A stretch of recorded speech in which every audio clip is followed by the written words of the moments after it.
This episode of The Biggest Table is brought to you in part by Wild Goose Coffee. Since 2008, Wild Goose has sought to build better communities through coffee.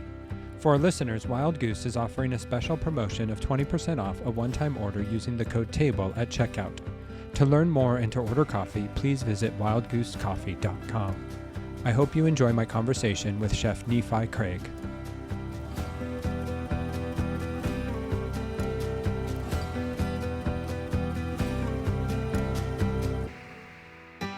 Hello, and welcome to another episode of The Biggest Table. I am your host, Andrew Camp. In this podcast, we explore the table, food, eating, and hospitality as an arena for experiencing God's love and our love for one another. And today, I'm joined by Nephi Craig. Nephi is the executive chef of Café Gozhóó in Whiteriver, Arizona on the White Mountain Apache Tribe. He is also an advanced certified relapse prevention specialist and a behavioral health technician currently serving as the nutritional recovery program coordinator at the Rainbow Treatment Center. Craig is also the founder of the Native American Culinary Association, an organization that is dedicated to the research, refinement, and development of Native American cuisine. His work has been recognized in national and international publications such as Newsweek, Forbes, Food and Wine, and The Guardian. So thanks for joining me today, Nephi.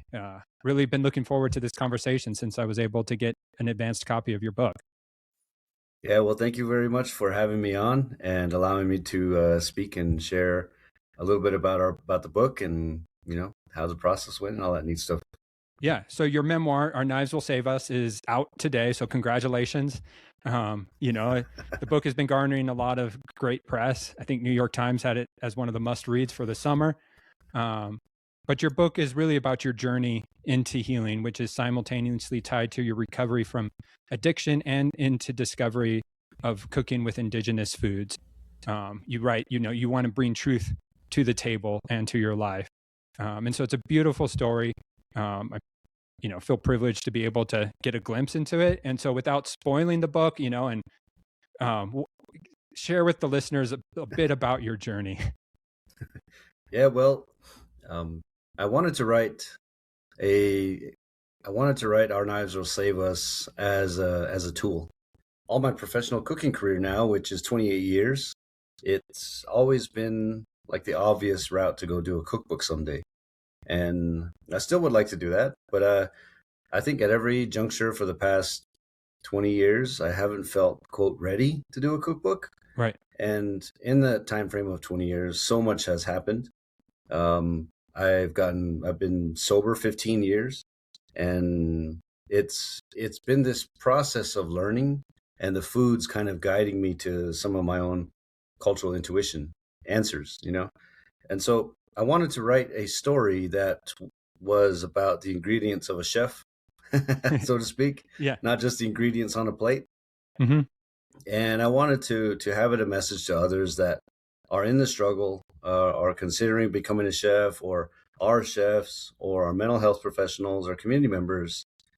Somehow, in some way, we're all impacted by behavioral health, mental health, and addiction issues.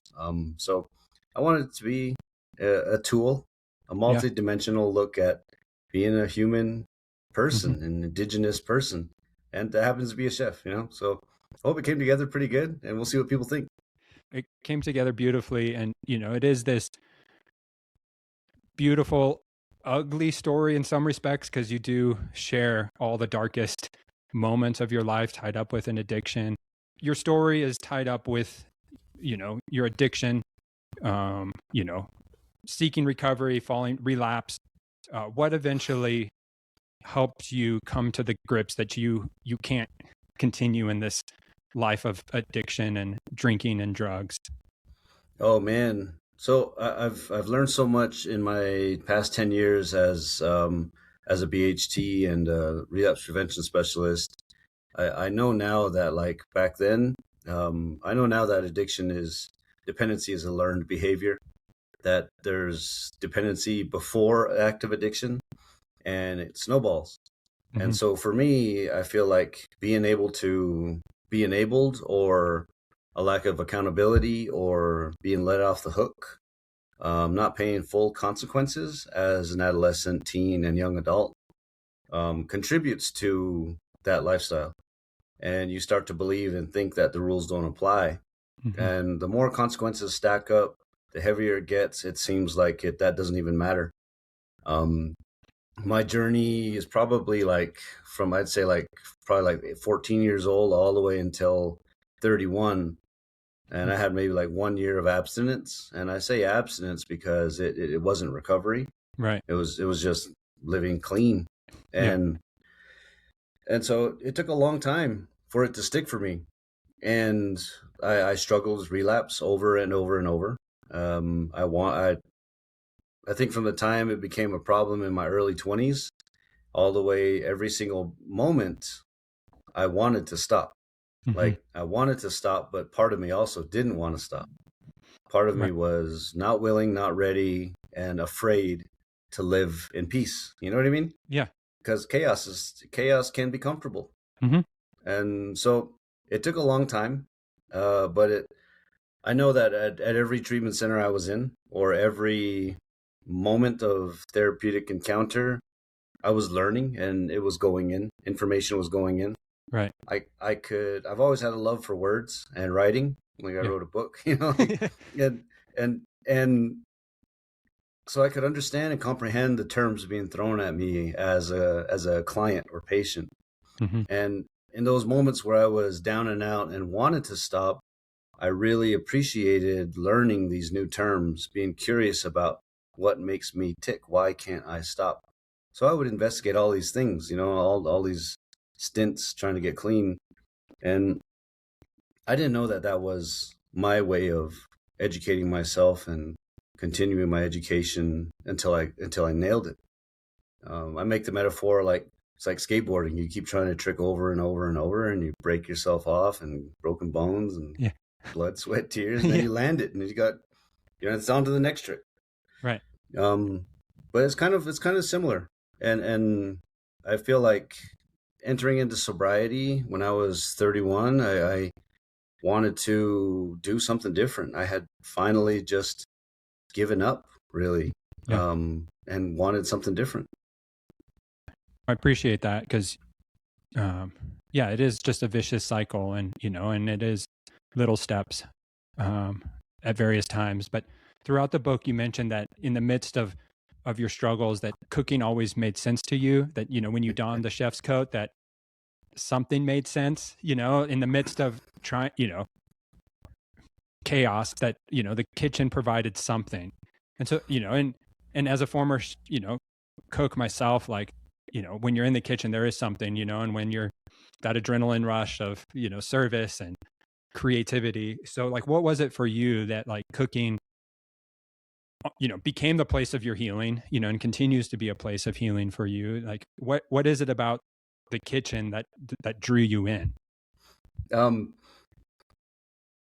Well, I got into professional cooking by pure chance. Life pushed me into a corner, as you read in the book. Yeah. I had been cooking since I was a kid, but I didn't have really any solid plans to go to a cooking school. I was just floating and wanting to be in the city and start my life and do it my way. And my way ended up in a bad way. So I had to, make a decision. And I just looked at it real logically. Like, my grades weren't good.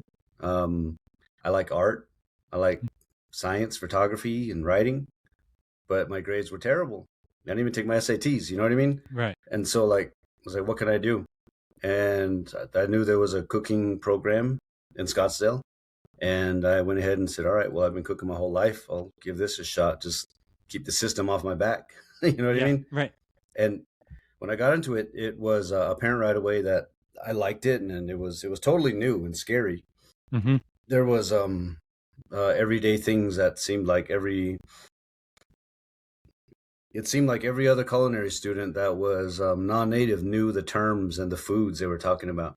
It was all new to me as a new language, but I could pick up the techniques and the cooking really well, right? Pretty quickly, and I really liked it. It's always been curious, and food was always a way to stimulate my imagination and my hunger. And I was cooking since I was a little guy.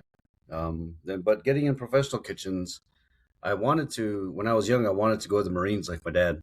And my dad being a Marine, he was always disciplined and organized, and all this neat stuff he brought into our lives as a United States Marine Corps sergeant. And so I really looked up to him for what and who he was.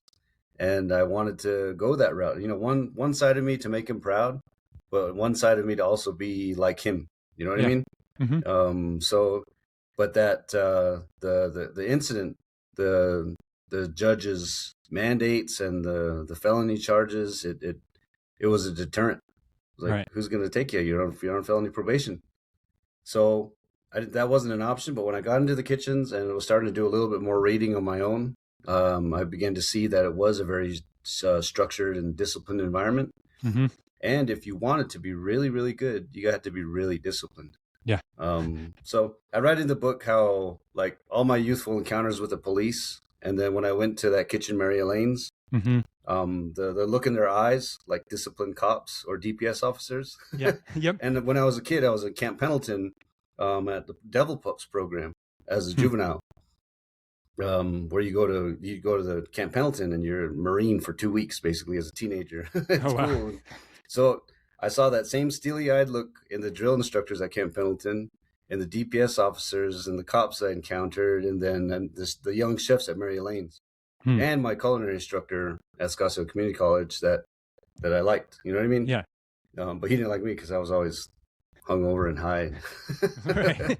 But it's neat because he is the one in that story that comes full circle and sees me in that kitchen. You know what I mean? But I like the discipline, the rigor, this is 1998, 99. So it's still very vulgar and foul-mouthed and racist and sexist and violent and all that crap, Yeah. Yeah. And I'm okay with that because I'm culture from the streets of skateboarding and the res and my rowdy crew I hang out with. It's comfortable there for me. Right. But I realize that I'm fast and I'm organized. I keep my knives clean, and I see it's kind of like wrestling or my experiences in the Devil Pups, where I didn't have to be a really big, tall guy to be strong. You know what I mean? Yeah. I could be mentally strong. I could be emotionally strong. I could be smart and be fast and still be stronger than people around me. You know what I mean? Yep. And cooking showed me that. It made me feel good. It does, and once there is, unless you've experienced it, working in a kitchen is unlike, anything I've ever experienced, and the speed, the rigor, the discipline, the organization it does require is important. But there's also the people that shape us, the chefs we work for. And, and your book does, I think what I loved is those chefs that continually believed in you, even when you were in a self-destructive mode, and that's part of the beauty of the book too, of like the people that shaped you in the midst of this discovery. Like who stands out? You mentioned your culinary instructor, but there were a few others that like always went to bat for you. Who are those chefs that you continually, that will always be chef so-and-so to you? Like for me, one of my first chefs I worked for is always Chef Gary. Like I've not worked for him for over a decade, but I always refer to him as Chef Gary. Like he's chef to me. Like who are those people in your journey that, stand out for you? Man, it was it was easy, but it was also kind of difficult to pinpoint these people. Right. Definitely Chef Chris Olson at the Country Club at DC Ranch. Yeah. He was the one that really gave me multiple chances, coached me along, was probably definitely annoyed with me at times and angry and upset, and you know what I mean? And the Country Club at DC Ranch was my first job, and I could not see the caliber of quality. It was a little bit better. It was better than daytime at school because I was going to school full time in the daytime, and then I would leave and go to work at night. And it was night and day, but at school they're teaching you the ideal to strive for, like the base ideal. You know what I mean? Yeah. You think everything's going to be like that. Then I lucked out and got that job with Chris Olson, and it was beyond that. It was better. Not all people end up like that. You end up like at a Marriott and you're opening cans or some banquet kitchen, some really terrible kitchen. So I was lucky. And Chef Olson was always very professional, very fair, very organized and disciplined. He trusted his team. And as a kid, you don't really know you're soaking that up. You're just kind of going with it. So I stayed there almost 5 years. And from there, that's when I went on to Mary Elaine's at the Phoenician. And Chef Olson there, and then the sous chef that I write about, Rusty, who got me the stage that led to being offered a job, you know. He was cool. He was a rowdy guy like me when he was young, and you know what I mean? For whatever reason, he set that up, and it worked out. And so that was really cool. Then my other chef, Brad Thompson, that was a big kitchen with a lot of other chefs that were extremely qualified from great kitchens all over America. And so you're kind of just there as side noise. As for me, as an entremetier, I was the veg guy on the meat station. Okay. And I didn't have too many conversations with Chef Thompson. It was just all production all the time. My partner on the station that I write about was from, had worked at the French Laundry, and that was like where I was wanting to go. You know what I mean? Right. So that was like, in my mind, I was I was there. If I could do well with this dude, maybe I'll get a reference. You know what I mean? So Chef Thompson was fair, and he helped me out along the way. And I think he saw, because he spent multiple years in New York City and been around a multitude of personalities, ethnic backgrounds, and just all the chaos of New York and kitchens at Danielle. And so I think he saw potential and talent, backed with my partner's stamp of approval on the meat station and the work. So that place was life-changing. I knew the caliber of it when I was going in. It wasn't like the Country Club at DC Ranch when I didn't know. I had studied this place since culinary school. I had gone up and gotten menus and visited the place a bunch of times. So it was, I knew what I was getting into in a sense, but I didn't know what I was getting into. Like I knew the surface of what the public knew about the place. I knew the legacy of chefs that started it and were there, and I heard all these war stories from other chefs. So I wanted to be there too. Like, Chris Olson, Chef Rusty, Brad Thompson. There's been a lot of great chefs. Then after that, it's a whole bunch of other people I've encountered along the way. There's been numerous native chefs, different scholars, farmers, all kinds of great people have come into my life and shared information. Multiple community members on dozens and dozens of reservations that I traveled to study. Sharing their stories, you know what I mean? Trusting me enough to share some of their background, their culture, and their history, because I'm a cook, you know what I mean? And I kind of we look alike, you know what I mean? I don't show up with an entourage. I don't show up with X, Y, and Z. I show up how I am, and from the res, and you can pick that up real quick, you know what I mean? And so it's kind of a little quicker pass, I think. And then the food just equalizes us, and you know what I mean? So it's always about sharing and stuff. So I've been real lucky to be able to have those kind of mentors too. For sure.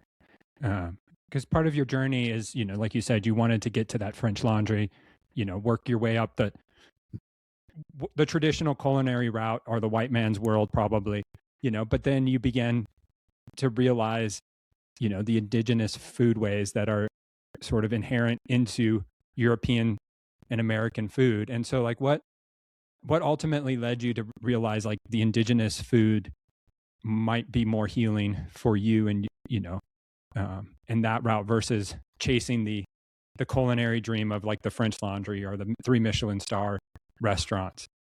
Well, I definitely could sense that early on. Like I write about it in the book, like learning that the tomato is not Italian and just freaking out like, what? Oh my God, tomatoes native like me, you know what I mean? That was my young kid sentiment. But then I grow up in my community where like you go to any hospital on the res, there's posters plastered everywhere about diabetes prevention, heart disease, obesity, all kinds of health disparities.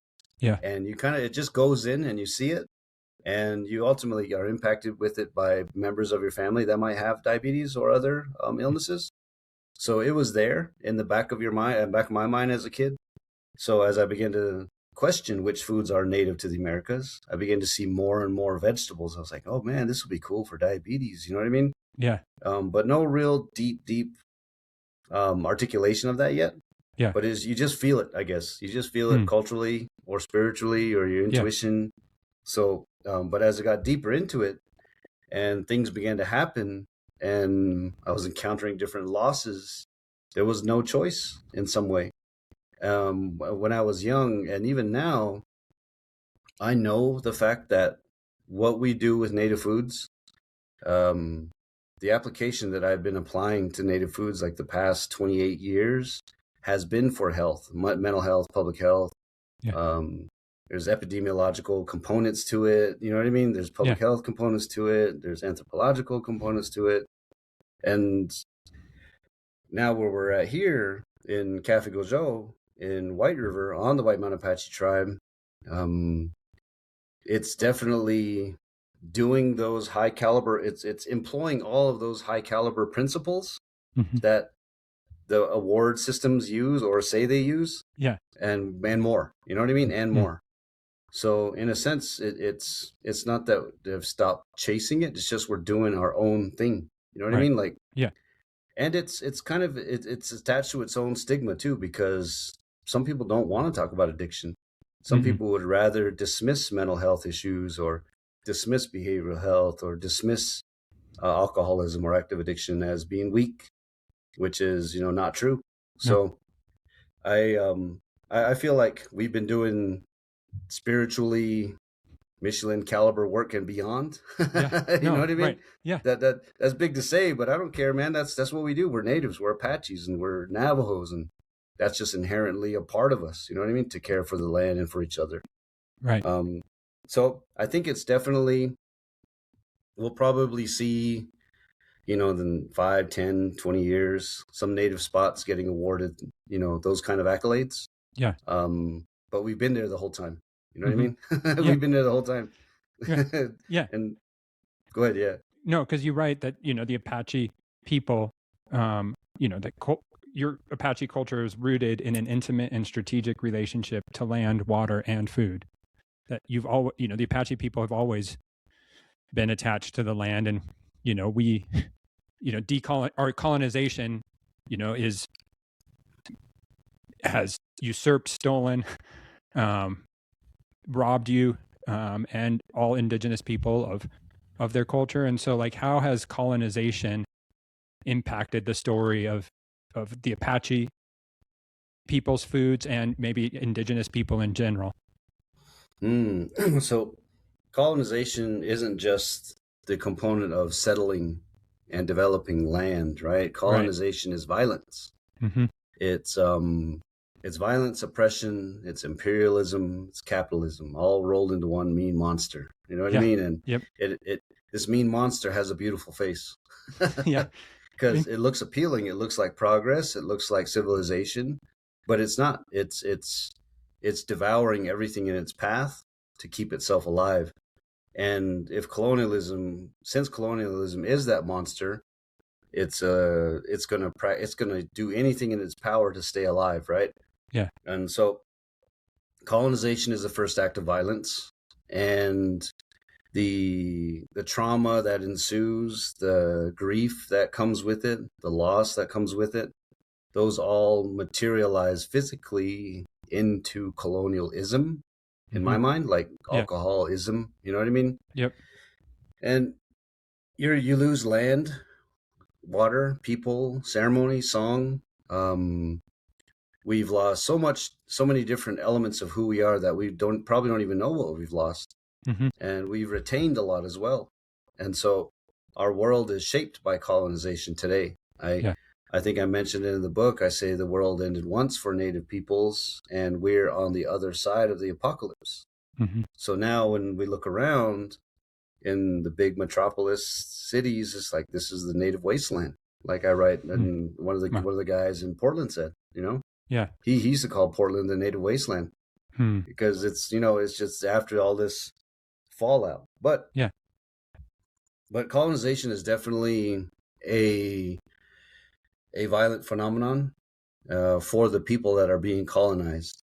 and you have no, if you're going to survive it, in most cases, you have no choice but to assimilate, become a part of, and you lose who you are in that process. And that happens all the time. It's ongoing. It's intergenerational. Yeah. And it's a contributing factor to so many health disparities across Native America. And we've been looking at it as Native professionals for the past 20 years, but it's happening more now than it has in the past. Like these kind of conversations around colonization, decolonization, truth and food and Native contributions to the world, they were dangerous conversations in the 50s. Right. They were very dangerous. They might have been lethal conversations in the 20s for us. You know what I mean? Not just for me, but even for you. Yeah. You know what I mean? So it's a little bit safer now, in a way, to speak on decolonization and strategies for resurgence, cultural resurgence and health. And it's gonna be an intergenerational thing.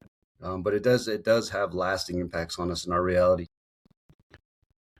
And so for you with the story then of Indigenous food, like, it's you write that it's violent and terrible, yet ordinary, beautiful, and poetic.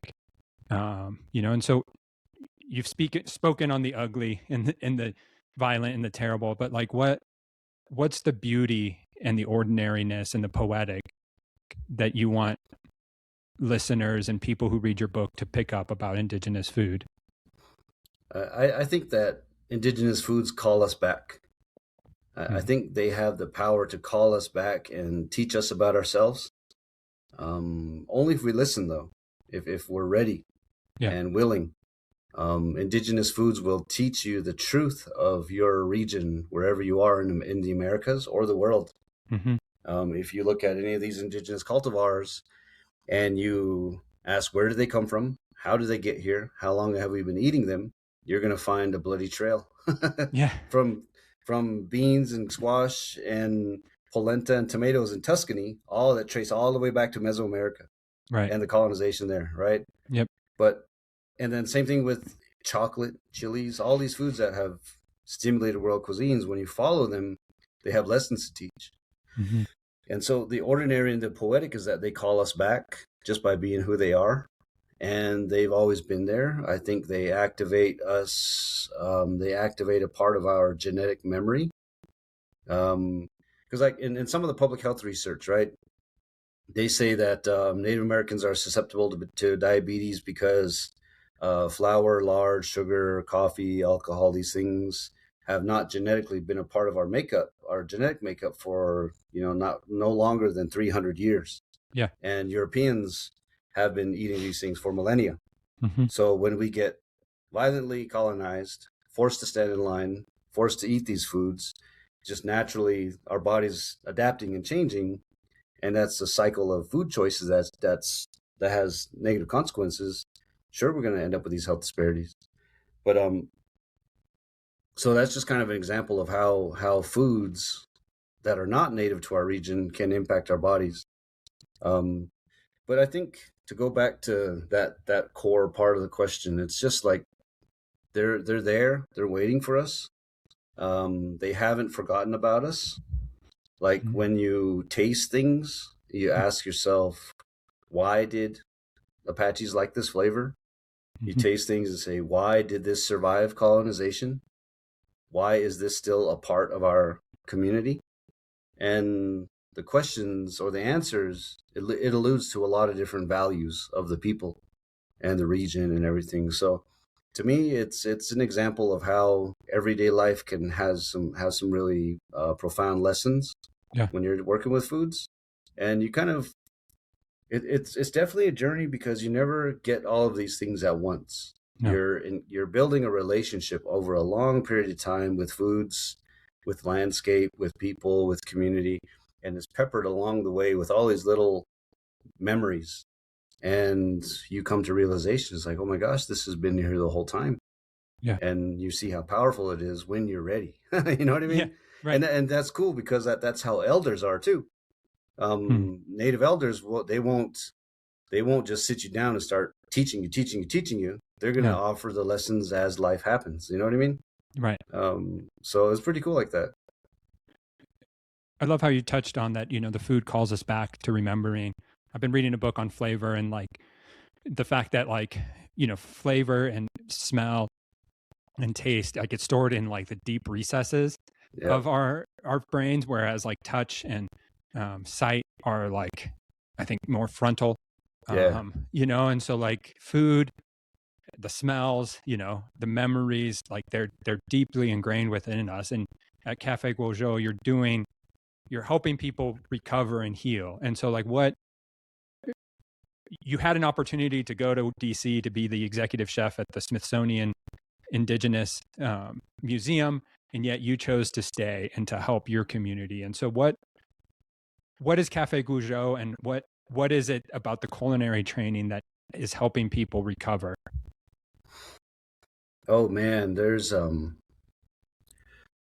the opportunity to go to Washington D.C. was very, very, very appealing. I Like bet. I really, really seriously considered it, wanted to do it. It was like I thought it was going to be, or in my mind then, it was my opportunity to um, prove myself and bring myself back. Mm-hmm. But I also had to remember to be accountable to my sobriety. Mm. And I had to, because like for me, when I got sober, when that opportunity came, I was about 4 years sober, I think 3.5, 4 years sober. And I was so grateful for the changes in my life. I looked at, see, because when I lost my father, then I went back to Sunrise, and then I started working, and then this transformational process began to happen because I was doing my part, right? It just didn't Yeah. happen because I stopped drinking. I like really just, and I just really just started to do things different. Mm-hmm. There's a saying in recovery circles, nothing changes if nothing changes. And I took that to heart, literally. Yeah. Like I stopped sleeping in, kept jogging, I kept running, I kept exercising. I stopped talking back. I minimized my sarcasm as much as I could, I minimized my cynicism. Mm. Um, I made a deliberate attempt to be more kind and Yeah. grateful because I had just seen the strongest person in my life pass away. Right. And I knew life was short at that moment. And so when that opportunity came, it I couldn't forget where this newfound reality or strength came from. Yeah. And I had been struggling for so long to try to get recovery and sobriety to stick for me and for myself that I was just so grateful for it. That it was something as simple as Kepri beans or wild tea or, you know what I mean? Yeah. Spring water or being Mm-hmm. in the mountains. And I didn't want to export that. I call it technology. Yeah. I didn't want to export that information and resource. I wanted to continue to circulate it at home. Mm. And so I chose to, and being a skater, I'm like, F the system, man. I'm gonna go down the dark recesses and find my own path to thrash. Yeah. You Right. know what I mean? Yeah. And because I was like, it's scary, it's Mm-hmm. daunting, it's substance abuse treatment and culinary arts. Right. Everyone talks and says culinary arts is notorious for drinking and drugging. Everyone in my life, in my society, and in the culinary world up to that point is about it, loves it. Yeah. The excuse play hard, party hard, or Yep. work hard, party hard, whatever, Yep. work hard, play hard is common. Mm-hmm. Anthony Bourdain culture is still very much alive and well. You know what I Yep. mean? Kitchen Confidential culture, all that stuff. And so I was like, I want to go against that. Yeah. We planted some seeds with the NACA conferences. We've Yeah. connected a lot of people. And I'm going to go, they can grow the culture that way. I'm going to go into mental health because I know there's profound lessons. I know there's these things that saved my life. Yeah. And I want to be a specialist of some sort. You know what I mean? Yeah. So that's kind of what I did. And so then you're carrying forth this work. And so like, I think the culinary world has changed. I think people are realizing that strict hierarchical totalitarian, atmosphere is not conducive to health. And so like as you've thought about growing and helping people at Café Gozhóó, like what did you need to unlearn to like be able to create an atmosphere where people might find joy and healing versus like cower under, the watchful eye of the chef and the yelling? That is a great question, and I'm glad you said, what did I have to unlearn? Because recovery is about more unlearning than learning. Yeah. It's simultaneous, because everything, like I said in the beginning, addiction, dependency, violence, are learned behaviors, which the only good thing about that is that we can unlearn it. Mm-hmm. And you're talking about undoing a lifetime of habits and behaviors, and it's tough. So creating Café Gozhóó, it was a distillation of all these experiences of being in and out of clinical environments and correctional institutions and probation and all these things as a client or probationer, as a patient. So I kind of had that insider's perspective, but I also knew that the foods were central, and even if they weren't the main focus, they still had a very extremely powerful central contributing element to recovery. Mm-hmm. And even if they weren't being eaten on a regular basis, they could still be talked about and connected with, and seeds were planted in people's minds, and they would still go and do that. They would bring it back, right? Yeah. Because Native Foods is connected to everything that we are. Our landscape as White Mountain Apaches determines who we are. Mm-hmm. There's a term I say is landscape is destiny. Mm-hmm. And when you study the landscape, you see your path forward. So concepts like that had to be woven into the system at Café Gozhóó. I've always appreciated classic French cuisine as a fine art. Yeah. That's like why I got into it. I always heard like people say master painter, master carpenter, master dancer, master artist, kung fu master. You know what I mean? Yeah. And yep. As a kid, I'm like, cool, man, I could be a master. Like, I got to give my life to something. You know what I mean? Like, right. I was like, I think I'm gonna do that. You know what I mean? Like, yeah. And so, like, 46 years old now, 28 years in, I don't feel like a master, but I feel like it's a masterful thing, and I like that old school. See, I was raised in that original kind of French brigade ethos back then, and I decided when we created Café Gozhóó that we're going to utilize those brigade terms. Mm-hmm. Chef de partie, chef de cuisine, commis, kitchen porter, you know what I mean? Yeah. And introduce like poissonnier, those things, but it's not a hierarchical structure. It's not, tyrannical, mean, ego-driven Nephi at the top of the pyramid. You know what I mean? Yeah. It's focused on collaborative effort. So we've kept the best qualities of those positions and how they contribute to the team, and how it's interdependence, not dependence, right? Yeah. And we operate like a chain, like a circle. And instead of a pyramid, it's a circle. And in the middle is striving for excellence, no matter what it is we do. Yeah.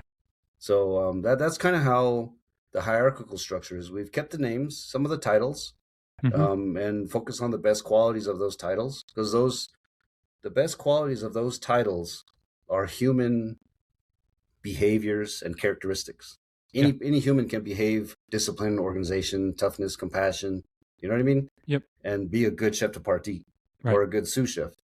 So we want to keep those components and eliminate the hierarchy pyramid, you know what I mean? That's just being native. That's just how we think, you know what I mean? Explain more of like, that's how you think, just because, I'm not native. Our right, even now today, and our ancestral paradigm, Apache paradigm, is very autonomous. We as pre-reservation, no central government, no central one leader, president, tyrant, whatever. It's autonomous family bands and clan families, led by clan mothers and grandfathers. You know what I mean? Yeah. That have this intimate relationship with the land. Leaders were chosen by their knowledge of the land and food and waters and medicine. You know what I mean? Yep. Not by power, property, and prestige. Yeah. You know what I mean? So it's inherently there, and we sense it in different ways, I think, when we're interacting with each other as natives. Yeah. There's like this unspoken protocol, You know what I mean? We Right. sense it and feel it, and it's cultural. So trying to tap into that, not only I got like that aha moment was really apparent at sunrise, and I write Mm. about it a little bit in the book, like saying like I had to like operate differently, and Right. then I got good at that.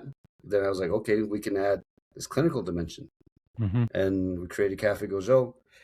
And Café Gozhóó, I'm sure you've seen some of the pictures on social media. Have you been in to join us yet? Not yet. I need to get out there, take a Yeah, day. if you do, come and I'll show you around the kitchen. Yeah. But it's really, it's a very beautiful kitchen, Mm-hmm. high caliber equipment, very, very beautiful. And I designed the whole place. Like I had the opportunity to design the dining room, everything in there. I had the opportunity.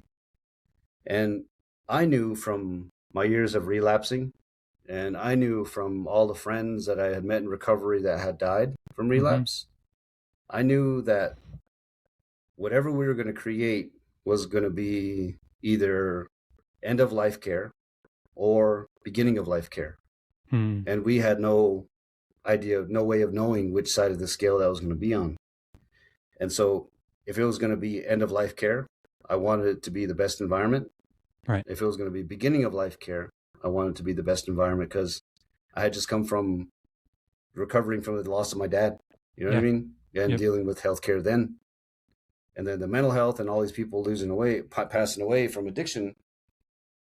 I wanted it to be a clinical environment that was beautiful. So we built it in a way that is not to be chefy. You know what I mean? Right. We're not striving to be Michelin. We're not trying. We didn't build it to attract any of those kind of things. Mm-hmm. We built it to a clinical standard so that people will know quality and organization and discipline from the get-go. Right. So when you look at those pictures, it's a clinical environment, but it's also a cafe, and it's for recovery, and it's for natives. You know what I mean? Mm-hmm. It's cool. I mean, it's not just for natives, but it's open to the public. Right. People ask me all that time, do you have to be native to come and eat there? I'm like, oh man, it's open to the public. And you're striving to give work balance where you're operating most days 8 to 5. You're not, you're trying to, because again, part of the chef life is we work when everybody else is playing or celebrating, and so just creating that different environment and saying, like bucking the trend, saying, no, we got to think of a new way. If we're going to heal ourselves and heal our people, like we got to think of new ways to do life. And even this culinary world, go ahead. I was gonna say, and we did, that was a part of our planning from the very beginning, was that it was going to be not round the clock operations, that chefs and managers wouldn't have to be basically indentured servants to the organization, right? And create work-life balance the best we could. Because for us, for me, I'm a behavioral health tech and I facilitate therapeutic groups every week, all the time. I have to be okay. You know what I mean? Mm-hmm. Yep. I have to take care of me to take care of others. And when that became apparent coming into the organization with the treatment center, man, I immediately sensed it, and I had to unlearn that sense of urgency that I carried with me like a badge of honor. Right. I had to unlearn it and realize that, I'll say, like, if you were my employee, and you were working like crazy, which is good, but I would say, like, you are more important than the work. Right. The work is always going to be there for us. You are more important to the work than take care of yourself, because we need you to stick around. Yeah. Things like that were important to add in.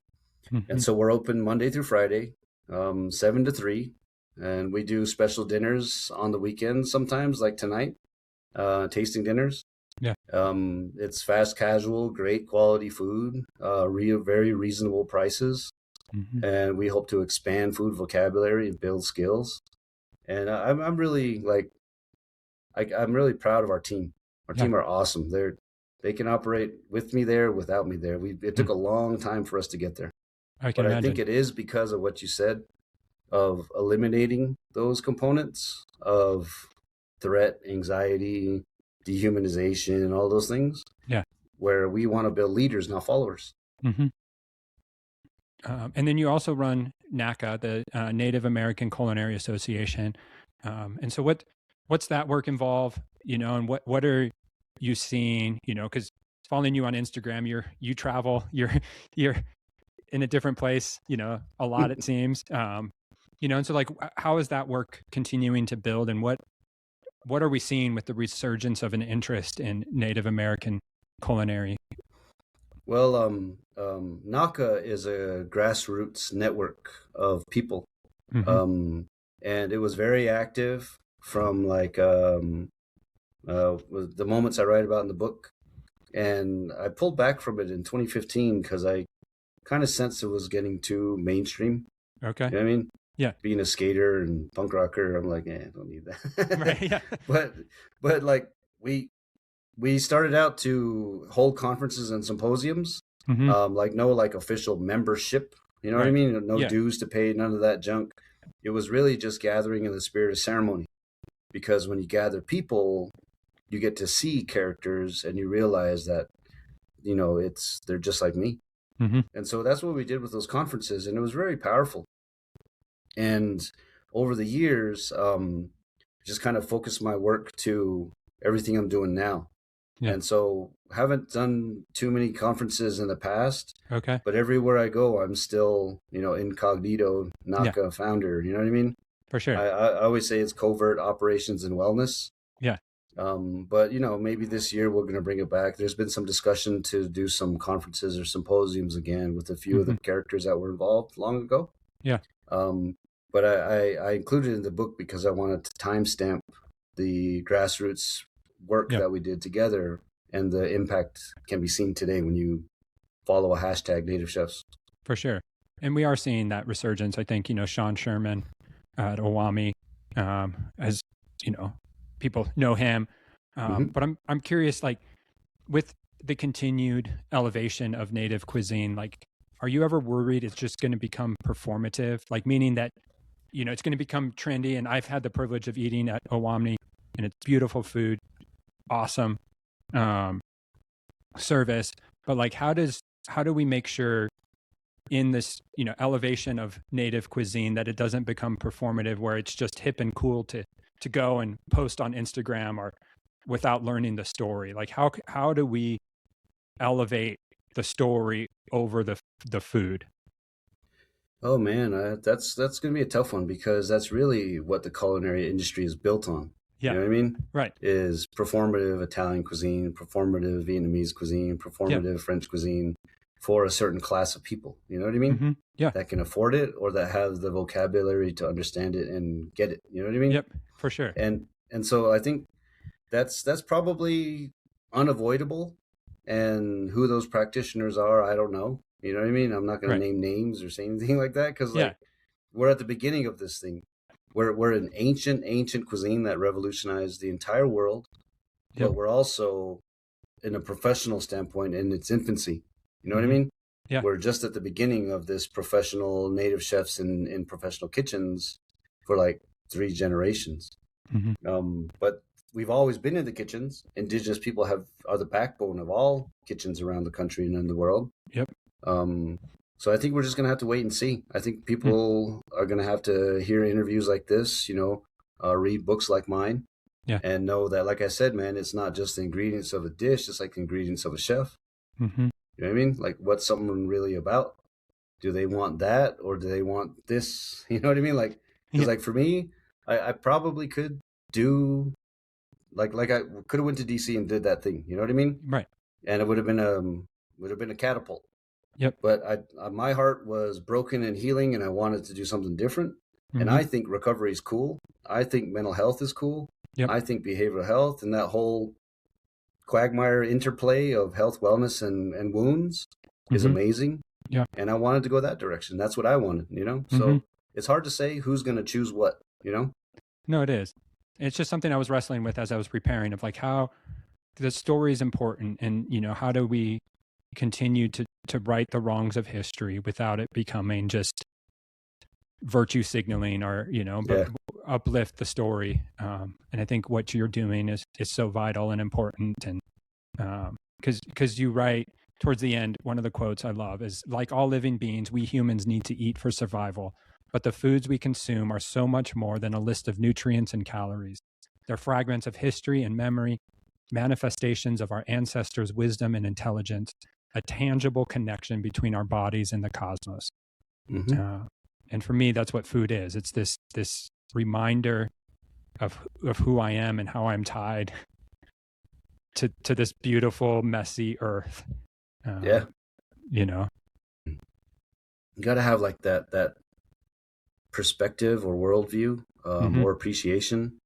And you can be taught it to kind of see it that way. But when you kind of inherently get it, it's like you begin to see that it's very deep. And I like to say in my classes for all ages, whether it's elementary school kids for a cooking demo, whether it's health professionals, I say, I put up my hand and I say like, food is history, culture, language, farming, science, history, you know what I mean? It's politics, it's health, all these things. You turn on the stove, they just go like that. Yep. They all collide. And it's up to you to choose whatever lesson you wanted because you want to. And it's going to be that powerful. And it is. It's cool, man. I dig it.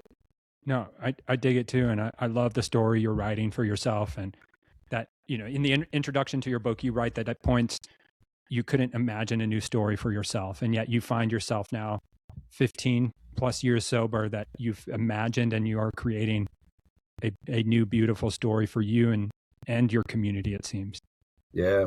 And I think back to that, like, performative question, I was kind of grinning, thinking like skaters would just say no posers, man. Right. Yeah. But if you're about it, you're about it. If not, we'll spot you. Yeah. No. And you can, you can share the cuisine, and what people do with it is up to them, and hopefully people take the time. It is. But our generation of people is more conscious to how people are practicing it. You know what I mean? For sure. And I think the performative and appropriation side, if someone is just ignorantly tagging names to dishes with no background or no roots or no connection to community, people will see it and they'll call them out. Unfortunately, sometimes they're supported, you know what I mean, because of the story they create. But we'll just have to wait and see. It's like years ago, I was thinking, is this going to be, like 2000, 2001? I was like, is this going to be like Santa Fe Indian art someday? Right. Yeah. And we're getting there, you know what I mean? And there's that phenomenon of the tourism style interpretation of native art and the mass production of that and the appropriation of that. There's also still real grassroots art out there. You just got to seek it out, Yeah. No, for sure. I appreciate that. What's the story you want the table to tell? Oh, man. I think the story I want the table to tell is that recovery is possible. It's real. It's there's to help us to eliminate the stigma around mental health. Yeah. And that recovery is a process. It takes a long time. That's primary. I think the second thing I want the table to say or put on the table is that native foods change the world. Yeah. 75% of the foods you eat every day or go into any American grocery store are indigenous cultivars. Wow. And that says a lot, just that. I think people that want to get into native foods, they ask me all the time. I say, just learn to identify indigenous cultivars, and you have a wide range of color, nutrition, history, and flavor. Yeah. And then the journey begins, It does. But I guess lastly is follow your passions, do what you love. Don't lose sight of that youthful side of yourself. Keep yourself young, disciplined. You know what I mean? I want listeners of all ages to be able to do that. I think it really helps your mental health and your self-concept and identity as you move forward, as you age gracefully. No, I appreciate that. Well, a few fun questions to end on about food. Is there one food you refuse to eat? Oh, man, I don't think so. I think, let me see. Is there one food I refuse to eat? Gosh.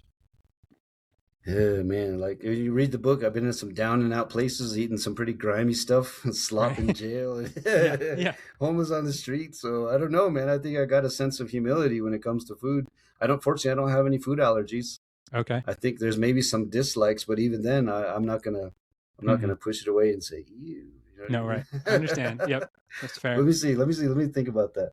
What's something I won't eat? Man, well, I guess if something is rancid, then I won't. That's Yeah, obvious. But that's fair. Yep. man, let me see. I don't know.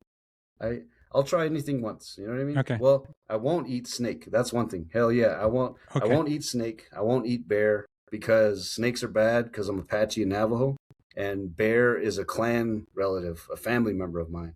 Okay. People have offered me bear meat before, and I said no. Wow. I went to a restaurant in Phoenix that we were about to use their fryers as a project, Yep. and I looked up on the menu because the menu was kind of above like a cafe setting. Yeah. And I looked up, it said fried rattlesnake bites. I'm like, oh shit, don't put that in that, Yeah. that fryer. You know what I Right. mean? Because that's Okay. rattlesnake's been in there. That's a really bad taboo. So I Okay. guess cultural foods I won't eat are like snake and bear. There's probably a Okay. couple of others that are not coming to my mind, but Yeah. those two come to mind. I appreciate that. What's one of the best things you've ever eaten? Oh man, I think discovering pho for the first time. Okay. Yep. Like discovering pho. I it I was kind of down and out looking for a job, and I stumbled in at the Mekong Market in Mesa. Mm-hmm. And this was when it was real young, back in 2004, whenever that place first opened. Okay. And I stumbled in and I got a bowl of pho. And I'm like, what the heck is this? You know what I mean? Yeah. It just Yep. all kinds of neurons connected, and something Yeah. happened. And I eventually taught myself to make it during COVID, and I make good pho. Okay. Wow. That's probably one of my favorite things. I got a whole list of foods. It's an unfair question to ask a chef. No, it is. It is. But there are those things that stand out, like those bites that were transformative. Yeah, I think pho, I think pho because it's broth. The broth is the best part. It's a Yep. labor of love. It takes so long to make something so beautiful. Yep. And my kids love it. I make it all the time. Yeah. It's cool. No, a good bowl of Asian noodles is still one of my favorite, whether it's Chinese, Japanese, Thai Yeah. noodle. Mhm. Asian noodles are my love language. Yep, yep, I hear you. Yeah. And then finally, there's a conversation among chefs about last meals. And so if you knew you only had one last meal to enjoy, what might be around your table, Nephi? Oh man. Probably some racket bread. Okay. Western Apache racket bread, some acorn stew, Hmm. big old fat ribeye steak. Yeah. Green chili. Okay. Some Perrier, Yes. and I don't know if I'd have anything sweet. Maybe like a chocolate hazelnut torte with soft ganache, salted soft ganache, and espresso. Yeah. Briefly, for our listeners, what is racket bread? And racket bread is it's one of our favorite breads in Apache land. It has many aliases. Okay. In Apache, it's Bunditane. It has a bunch of aliases: racket bread, outside bread, donkey bread, bubble bread. And it's called racket bread because it's cooked on a tool that looks like a tennis racket. Okay. It has a long metal handle and a round piece of metal, and there's wires woven into it, so it's like a handheld grill. Okay. And ladies put it on white hot coals of oak or juniper. Okay. And they make a flatbread dough with flour, and they put it right on that racket directly on the coals. It gets nice and smoky and charred and caramelized, and it goes with anything. It soaks up soup, stews, fats, everything. Yeah. It's good. Sounds delicious. Mm-hmm. Well, Nephi, I've really appreciated the time, your story. If people want to learn more about you, where might they find you or learn more about the work you're doing? Come check me out on Instagram. That's usually where I'm most active. I have a Facebook account, a LinkedIn, but I don't really go there too much. It's just kind of entertainment channels to me. Yeah. So the one I'm most on is Instagram. We'll be doing a few Instagram lives in association with Penguin Press. Okay. We'll be doing a couple small snippets of videos. We'll be posting some more pictures, and I want to answer some more questions. Yeah. You can go on to my Instagram and look at book tour dates as well. Yep. I'll be in Oakland. I'll be in Seattle. I'll be in Washington, D.C. I'll be in Flagstaff. I'll be in Albuquerque. Yeah, nice. Hopefully the book will stimulate more interest, and you'll see me around a little more. Yeah. Yeah. For my Flagstaff friends, he'll be at Brightside Bookstore. I think it's August 3rd. I saw, because unfortunately I'll be out of town and won't be able to to make it. But yeah, if you're in Flagstaff, August 3rd, Brightside Bookstore. Send them all. Send them all. Well, Nephi, I really appreciate it. Thank you for sharing a part of your story and what the work you're doing to heal people and to continue your journey of healing. Yeah, thank you for having me. It was fun. I appreciate it, and I look forward to seeing you all in Flagstaff for our book tour event. Yeah. If you've enjoyed this episode, please consider subscribing, leaving a review, or sharing it with others. Thanks for joining us on this episode of The Biggest Table, where we explore what it means to be transformed by God's love around the table and through food. Until next time, bye.